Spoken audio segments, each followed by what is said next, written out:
France Insoumise, député du Nord, et les communistes également qui y participent. Monsieur Quatennens, bonsoir. Alors, l'article 1er a été adopté. Une semaine pour un article, il en reste 64. Ça va nous conduire jusqu'à quand, toute cette histoire ?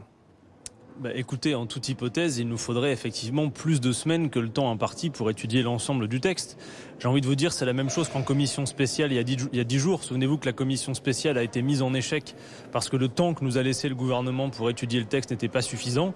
Tout laisse entendre qu'a priori, ce serait la même chose dans l'hémicycle.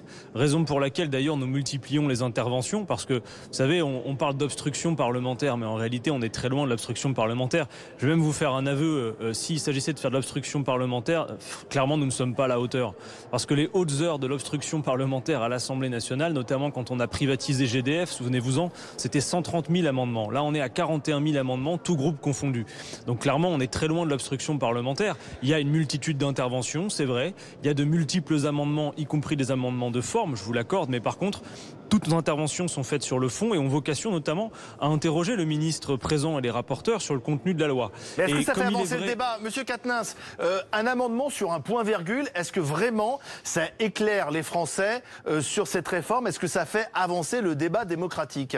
À coup sûr, le point-virgule ne fait pas avancer le débat démocratique, mais l'intervention que le point-virgule permet, oui. Je m'explique, depuis que nous intervenons et que nous multiplions les interventions, y compris sur des points-virgules, en réalité, nous n'intervenons pas au micro sur le point-virgule. Nous posons des questions au ministre, nous multiplions des temps de parole, et voyez-vous, depuis le début, ça nous a beaucoup fait avancer parce que nous avons effectivement levé un certain nombre de lièvres qui, je crois, oui, pour répondre à votre question, éclairent le débat. Par exemple, en l'espace d'une semaine, nous avons donc appris, grâce à nos multiples interventions, que la valeur d'indexation du point était indexée sur un indice qui n'existait pas, le revenu moyen d'activité, un indice complètement flou qui reste entièrement à créer. Nous avons su effectivement faire admettre au rapporteur que la réforme n'était, je le cite, pas parfaitement universelle, et comme on le comprend, le Conseil d'État parle de 5 régimes différents, et nous disons même qu'il va en avoir autant que de générations avec le fait de l'âge d'équilibre.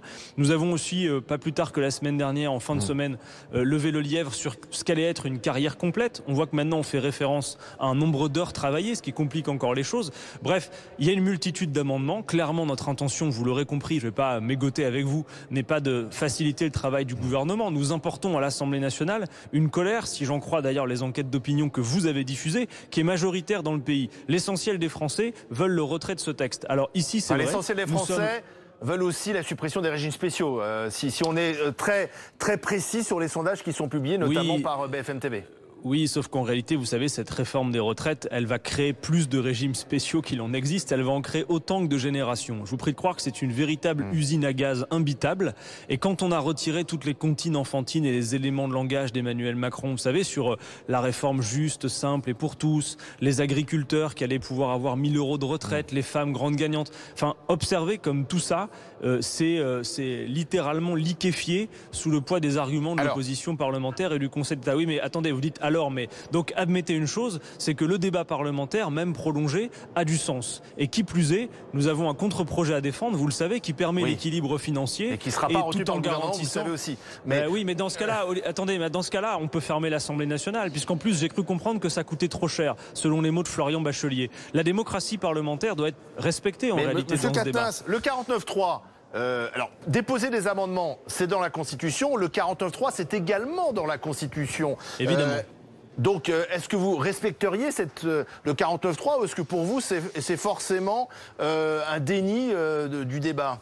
Bon, d'abord une chose, peut-être qu'on ne sera pas d'accord vous et moi, mais moi je considère avec mes camarades de la France Insoumise que cette réforme est illégitime. Emmanuel Macron n'a pas de mandat pour la faire. Je n'ai pas ignoré qu'il était élu président de la République, qu'il a ici une majorité à l'Assemblée, c'est incontestable. Néanmoins, il nous avait vendu une réforme universelle, il n'y en a pas. Il nous avait vendu 1 € cotisé offrira les mêmes droits, il n'y en a pas. Il nous avait dit je ne toucherai pas à l'âge de départ ni au niveau des pensions, c'était dans son programme. Il touche et à l'un et à l'autre en réalité dans cette réforme des retraites. Et en plus, non content de faire tout ça, il faudrait qu'on se contente d'un débat extrêmement contraint dans un calendrier qui de fait obstrue la capacité à arriver au terme sans doute du débat à l'analyse de l'examen. Alors vous me parlez du 49.3.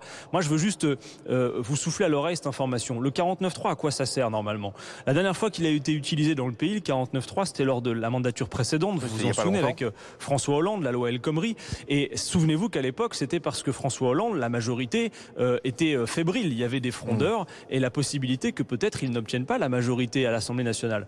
A priori, si on en croit ce que dit Emmanuel Macron, la majorité, effectivement, c'est pas l'enjeu. Donc le 49.3, à quoi bon? Pour satisfaire un caprice de calendrier? Moi, je vais même vous dire une chose. Je pense qu'en réalité, si l'exécutif a besoin du 49.3 et s'ils sont en train d'en créer les conditions en surjouant l'indignation sur une obstruction qui n'en est pas une, c'est qu'en réalité, ils sont fébriles parce que s'il y a un vote à l'Assemblée, risque d'apparaître une chose qui pour l'instant passe sous les radars, c'est que ce groupe majoritaire est en train de se disloquer.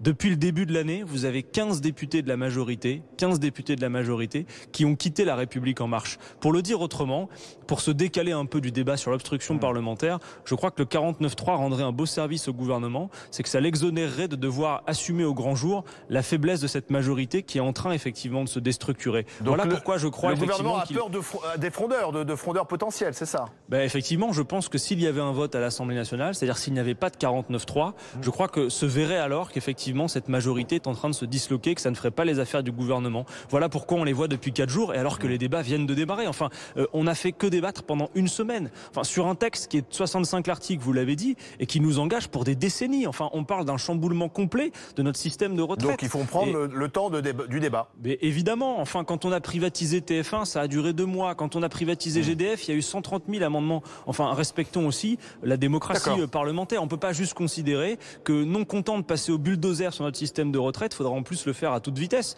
Nous, vous savez, on n'est que 17, mais on n'est pas pressé. Hein. Même si c'est énergivore, on se relaiera le temps qu'il faudra pour débattre de tout ce que ce texte contient. Merci Adrien Quatennens, député du Nord et coordinateur de la France Insoumise, avec Nassim